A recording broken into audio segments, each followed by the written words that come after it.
lot of people are asking, how's the baby doing? How is she feeling? What is she like, And when I had those people asking, but how are you? And a lot of times it was mothers, my young mom friends who kind of knew. And so it was nice to be able to just like word vomit over text or send a voice memo to be like, I have no idea what I'm doing. I'm freaking out. This child is like crying for why? I have no idea. And so am I.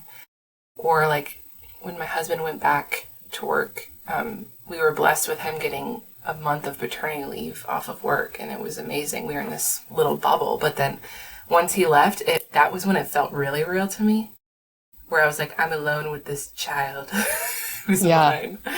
And that's when I really needed my community to show up, and they would just come and hold my baby so I could go nap or take a shower. Oh my gosh, that was amazing, not having to worry about, am I hearing phantom cries? Like you hear the baby while you're doing stuff. You forget about those things, but it's real.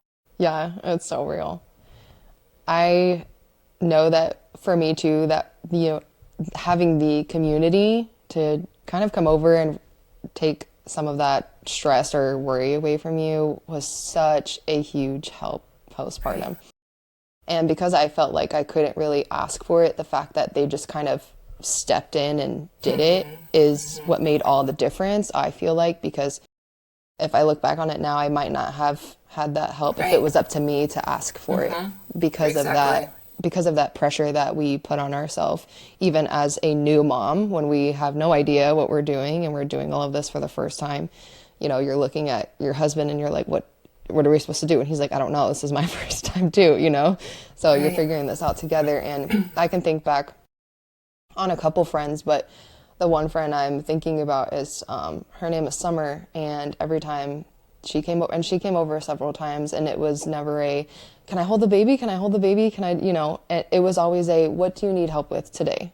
And one time I just started crying when she asked me that question, because I was like, I honestly don't even know where to start. There are so many things that have to be done around here.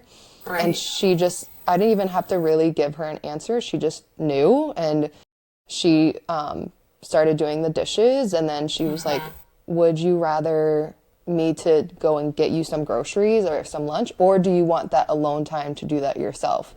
And I was like, yeah, I'd like that alone time to do that. You were like, myself. I never knew I would love going grocery shopping by myself, but it's a thing. Yes. Yes. And I was like, I will go and get myself lunch and then go and get groceries, and I will come right back. And she was like, take all the time that you need. I'm here. I'll, put the baby down for a nap. And at that point, I was kind of nervous because this was for Kaleo, my oldest, and he was not a good sleeper at that point. And I was like, well, I don't know what he's going to do, if he's going to be crying. Like, you have to try and put him down like this. And she's like, Vanessa, go. I got this. It's okay. Like, I'll figure it out. Yeah.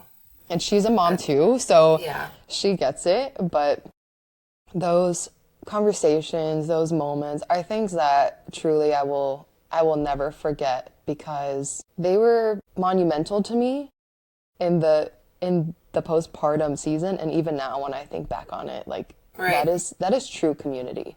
Yeah. And it is true. Yeah.